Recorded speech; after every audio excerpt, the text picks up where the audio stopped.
Gaming has always been my hobby, but like many around my age probably has noticed, things change once you hit the 30s.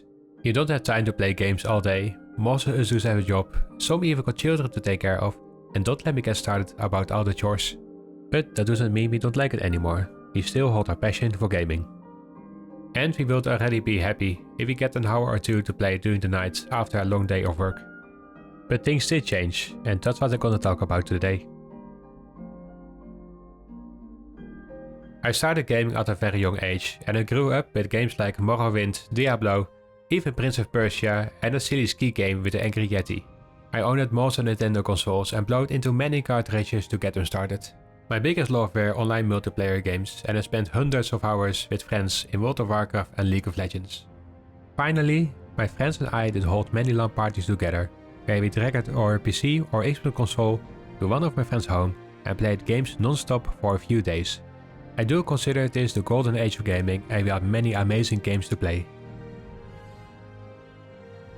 But as life went on, my gaming habits also changed. I used to have days where I played games the whole day and night. But now I like to balance things out. Spending time with my girlfriend, also soon to be wife, take care of the house, and of course go to work. And that leads to another problem. Now my Steam library is bigger than ever, and I don't need to worry about running out of games. However, finding time and motivation to actually play these games is much harder. But I did find a new way to handle this situation, by starting a new series called Keep or Yeet to review these games and dive into my backlog. The lack of time also changed the type of games I like to play. I moved away from most competitive multiplayer games because I noticed these games gave me more stress than it actually took away.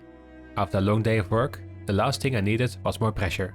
So now I do prefer single player games more often, and I really fell in love with the cozy games like Coral Island. Most importantly, I like to play games I can pause or save whenever I want. Cause let's be honest, in your 30s you never know where you're needed. But that doesn't mean I enjoy it any less. Gaming is still a hobby and a passion to me, and I'm glad that the point of view of the world also has changed. In the past, gaming was seen as a children's hobby and was not meant for adults to enjoy. However, now most of the gamers are actually adults, and me and my friends are even joking about that whenever our generation hits the retirement homes, it will be filled with gaming consoles. And that's how it should be. You should always be able to enjoy the things you love, no matter how old you are. One big example is Karen Grandma. She is 89 and still loves to play games, and even used to upload videos on YouTube, so there is really no reason to call yourself too old for gaming. For me, that joy found a whole new level because my girlfriends fully support my hobby.